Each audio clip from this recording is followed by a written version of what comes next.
삶의 성공과 행복을 위해서 중요한 것은 속도보다 방향이다, 이런 말들을 하곤 합니다. 좀 더 젊어서는 속도가 중요한 것 같은데, 나이가 들어가면 방향이 잘못되면 아무리 열심히 달려가도 행복과는 거리가 멀어지는 것을 알기에 방향이 중요하다, 그렇게 생각합니다. 그런데 세상 사람들뿐만 아니라 신자들도 그렇습니다. 신앙생활에 가면서 방향이 중요합니다.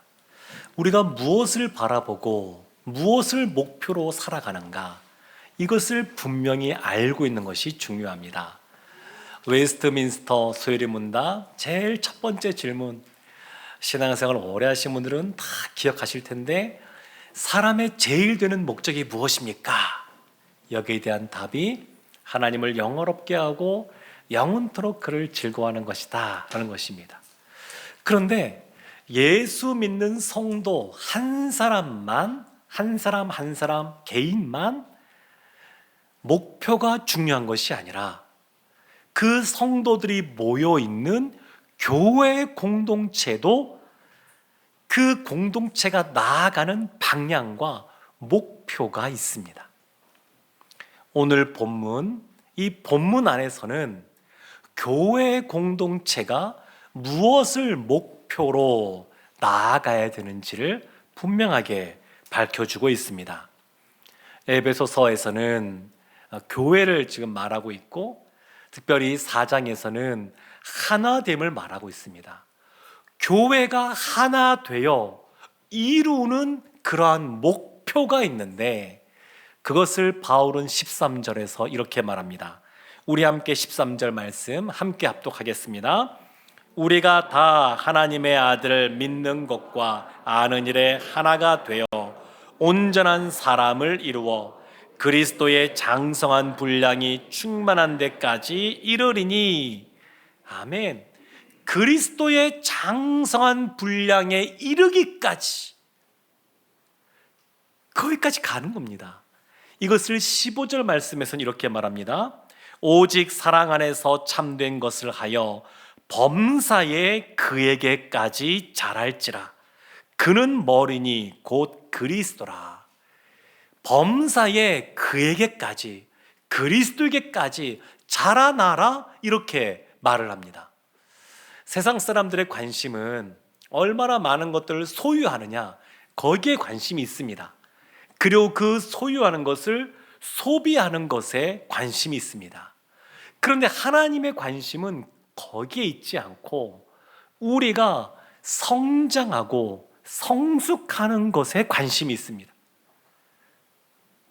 우리의 삶의 방향이, 또 우리의 신앙 공동체의 방향이 무엇인가 많은 것을 소비하고 쓰는 데 있는 것이 아니라 그리스도 안에서 성장하고 성숙하여 예수 그리스도에게까지 이를 만큼 자라나기를 원하십니다. 그러면 예수 그리스도 그분에게까지 자란다라고 할 때 그 성숙에 이르는 방법은 뭐냐? 그것이 13절 말씀에 또 나와 있는데, 우리 한 번 더 13절 말씀 합독하겠습니다. 우리가 다 하나님의 아들을 믿는 것과 아는 일에 하나가 되어 온전한 사람을 이루어 그리스도의 장성한 분량이 충만한 데까지 이르리니. 우리가 다, 이렇게 시작합니다. 우리에는 누구도 포함되어 있냐면 사도 바울도 포함되어 있습니다. 우리가 다입니다. 하나님이 하나님의 자녀들, 예수 믿는 성도들에게는 누구도 예외 없이 다 성령의 은사를 선물로 주셨습니다. 그래서 신앙 공동체, 이 교회 공동체 안에서 불필요한 사람은 아무도 없습니다.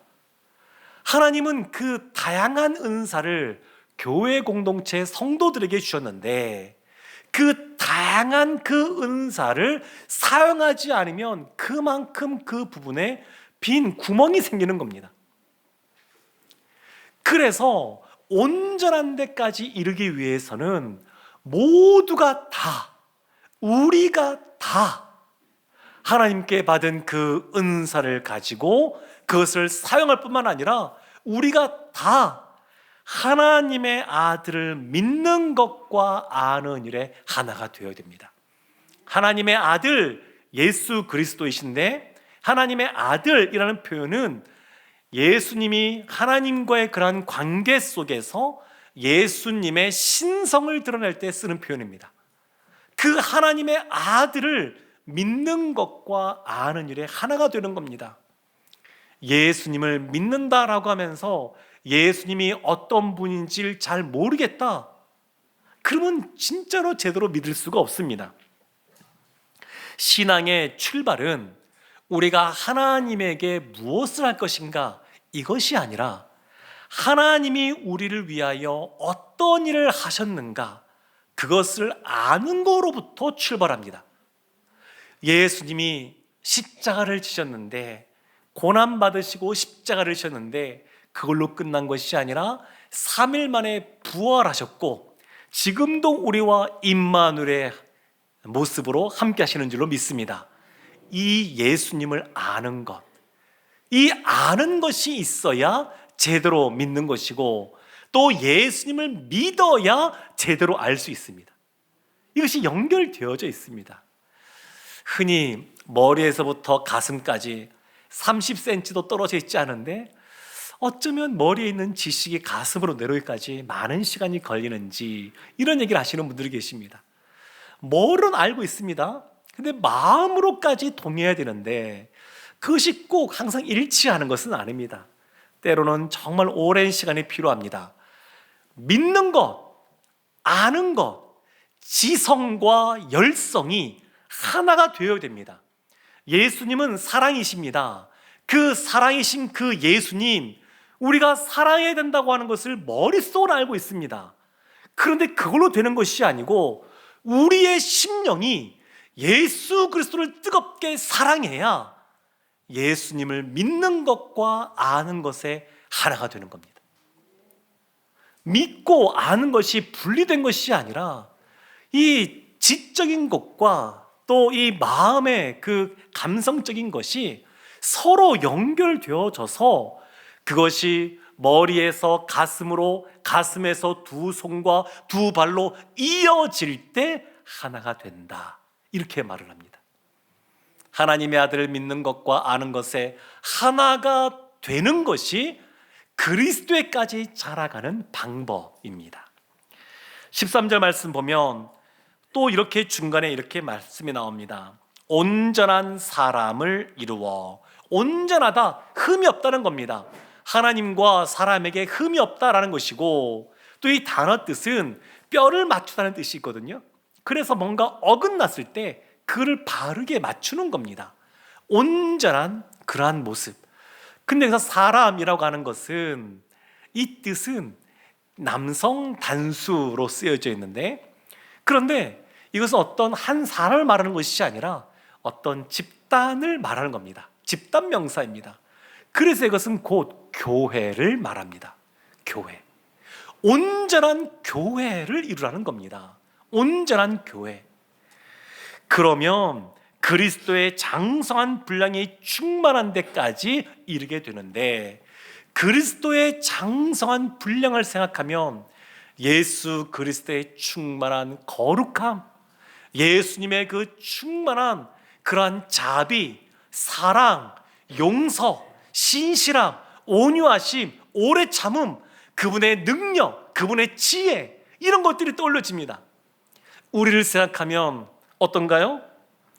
사람은 오만하기 쉽고 거짓되기 쉽고, 그리고 불의와 증오와 분노와 시기가 있는 존재가 우리인데, 이런 우리가 그리스도의 충만함으로 충만한 데 이르라, 이렇게 말을 하고 있습니다. 사랑하는 성도 여러분, 이와 같이 성숙에 이르렀을 때에 보여지는 모습 두 가지가 있습니다. 오늘 본문에 두 가지가 나오는데, 먼저는 14절 말씀입니다. 우리 14절 말씀 함께 보겠습니다. 이는 우리가 이제부터 어린아이가 되지 아니하여 사람의 속임수와 간사한 유혹에 빠져 온갖 교훈의 풍조에 밀려 요동하지 않게 하려 함이라. 아멘. 우리가 이제부터 어린아이가 되지 않는다. 좀 더 부정적인 그러한 표현을 써서 어린아이가 되지 말라 이렇게 말합니다. 우리입니다. 우리 어린아이는 긍정적인 면도 있죠. 어린아이 같이 되지 않으면 천국에 들어갈 수 없다 말씀하셨으니까 겸손하고 그리고 순전한 모습으로 하나님께 나아가야 되는 그러한 모습이 있습니다. 그렇지만 어린아이가 갖고 있는 부정적인 면들이 있습니다. 어떤 것이 있을까요? 생각해보면 아이들은 자기중심적입니다. 자기만 아는 것 같습니다. 엄마가 힘든지는 잘 모르고 본인이 좀 편안해야 됩니다. 본인의 필요한 것들을 채워줘야 됩니다. 또 어떤 것이 있을까요? 어린아이들은 그 지식에 있어서도 제한되어 있습니다. 잘 모릅니다. 아는 폭이 좁습니다. 또 어린아이들이 갖고 있는 부정적인 면이 있는데 유혹에 약합니다. 유혹에 잘 넘어갑니다. 그래서 어린아이가 되지 말라라고 하면서 사람의 속임수와 간사한 유혹에 빠져 온갖 교훈의 풍조에 밀려 요동하지 않게 하기 위함이다 이렇게 말합니다. 요동한다. 팽이를 치면 팽이가 그 칠 때마다 왔다 갔다 하지 않습니까? 이게 요동입니다. 그러니까 이와 같이 되지 않기 위해서는 유혹에 넘어가면 안 되고 속임수에 빠지면 안 되는데 세상은 굉장히 많이 우리를 유혹하고 힘들게 합니다. 한국 분들이 많이 요즘 본다고 하는 유튜브, 거기에 기독교 영화라고 검색을 딱 하면 영화가 쫙 뜨는데 그 뜨는 영화의 그 상단에 뜨는 상당수가 동방신교라고 하는 이단이 만든 영화입니다. 그냥 보면 잘 모르죠. 중국 사람들도 예수 믿는 사람이 있는가 보다. 이분들도 이런 간증이 있구나. 이렇게 생각할 수 있습니다. 그런데 그것은 동방신교라고 하는 이단이 만든 겁니다. 그들은 이런 생각을 합니다. 번개가 동편에서 나서 서편의 번쩍임 같이 인자의 임함도 이러하리라. 이 마태복음 말씀 붙잡고 봐라. 예수님이 동방에서부터 온다고 말하고 있지 않느냐. 그 동방이 어디일까요? 그들에게서는 중국입니다. 예수님이 중국에서 오셨다는 겁니다. 요즘 선교지마다 우리나라 이단들 때문에 몸살을 앓고 있습니다. 한국 이단들이 지금 선교지에 가서 엄청난 지금 혼란들을 일으키고 있습니다. 한국 이단들의 특징이 있는데 그것이 뭐냐면 이 동방을 어디로 해석하냐면 한국어로 해석하고 그리고 그 메시아를 누구라고 말하냐면 자신, 교주라고 말합니다. 이와 같은 미혹들이 있습니다.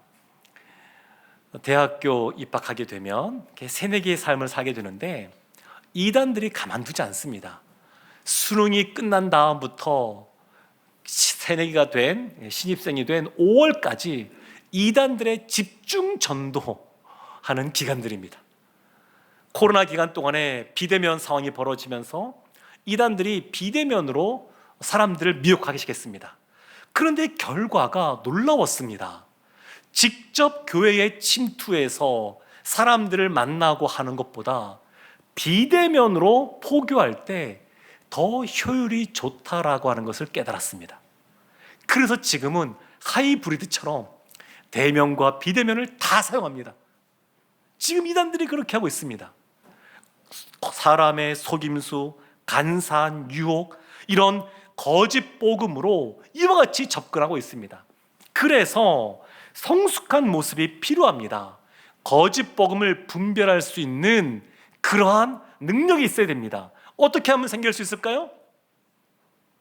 그래서 양육이 필요하고 훈련이 필요합니다. 이런 것들을 통하여 이것을 배격할 수 있는, 분별할 수 있는 것이 필요합니다.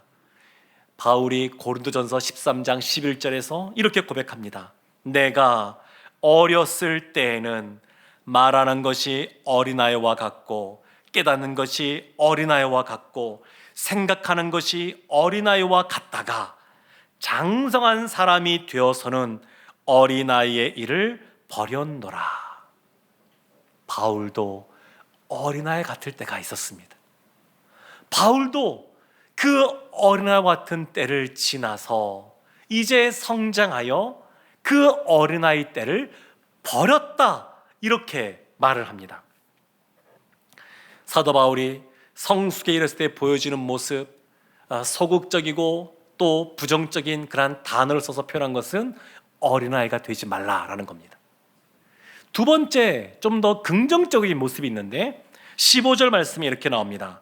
오직 사랑 안에서 참된 것을 하여 범사에 그에게까지 자랄지라. 그는 머리니 곧 그리스도라. 오직 사랑 안에서 참된 것을 하여서 범사에 그에게까지 자라라, 이렇게 말을 합니다.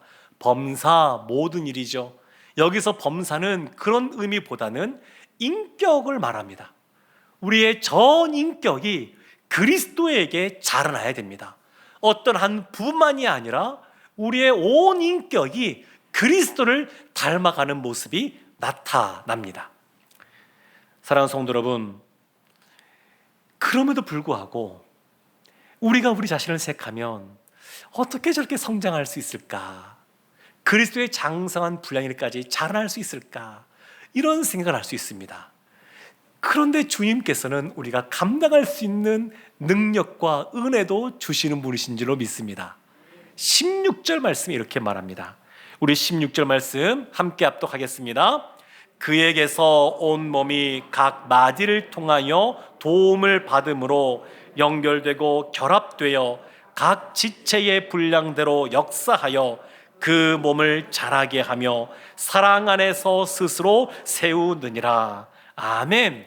그에게서 라고 말합니다. 이 단어가 중요합니다. 그가 누구겠습니까? 예수 그리스도입니다. 예수 그리스도에게서부터 도움이 우리 가운데 옵니다.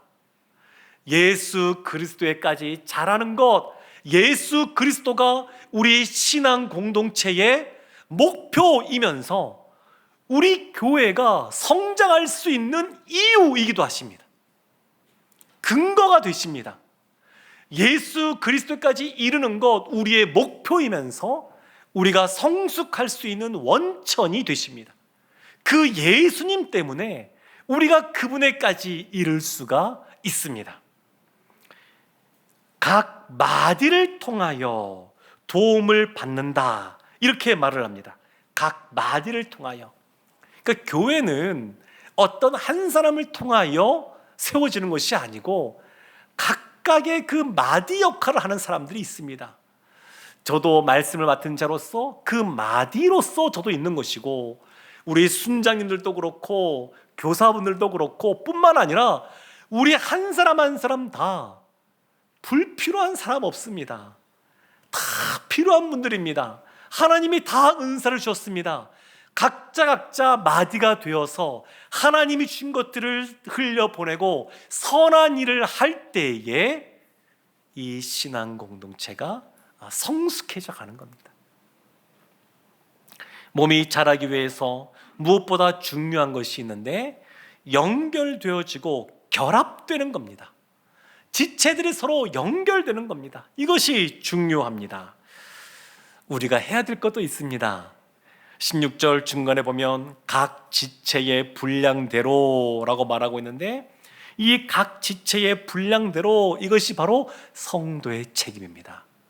하나님은 이미 우리에게 은사를 선물로 주셨습니다. 그것을 활용하라고 하셨습니다. 그래서 그것을 적절하게 적극적으로 또 흘려보내는 모습이 우리 가운데 있어야 우리의 신앙 공동체가 성장을 합니다. 사랑하는 성도 여러분, 아이가 자랄 때 먹을 것만 주면 아이가 잘 자랄까요? 훌륭한 사람으로 성장할까요? 아니면 그 아이에게 지식만 주면 그 아이가 훌륭하게 잘 성장할까요? 물론 먹는 것도 필요하고 지식을 주는 것도 필요합니다. 코로나 때 학교에 수업이 진행되지 않고 비대면으로 수업이 진행되었습니다. 그때 깨달은 것이 뭐냐면, 학생들에게는 학교가 필요하구나. 단순히 지식으로만 이게 배울 수 있는 것이 아니고 학교 안에서 사회성을 배워가는 거구나. 그것을 우리에게 알려주었습니다. 신앙생활도 비슷합니다. 하나님이 혼자 나의 신앙을 지키기 위해서 기도 열심히 하고 말씀 열심히 보고 혼자만 주님 앞에 머문다 그래서 신앙이 성장하는 것이 아니라 이 안에 있는 지체들과 함께 연결되어지고 결합되어지고 서로를 향하여 섬길 때 신앙이 성장하게 하셨습니다. 하나님이 그렇게 계획하셨습니다. 그래서 혼자 있어서는 신앙이 성장하지 않습니다. 그 사람의 신앙의 성장은 교회 공동체 안에서 성장을 이루어 갑니다. 성도들의 모임을 통해서 그 신앙이 자라갑니다. 성도들의 연합을 통해서 그리스도의 장성한 분량까지 이룰 수가 있습니다. 사랑하는 성도 여러분, 주님께서는 그리스도를 닮아 그리스도에게 이르기까지 성숙해지는 것을 기뻐하십니다. 그리고 우리가 그와 같이 될 것에 대해서 우리를 도와주신다고 말씀하십니다. 시간이 지날수록 살아있는 생명력에 있는 공동체로서 우리의 교회도 더욱더 성장하고 성숙해지고 아름다운 열매를 많이 맺기를 주님의 이름으로 축원합니다. 아멘. 기도하겠습니다.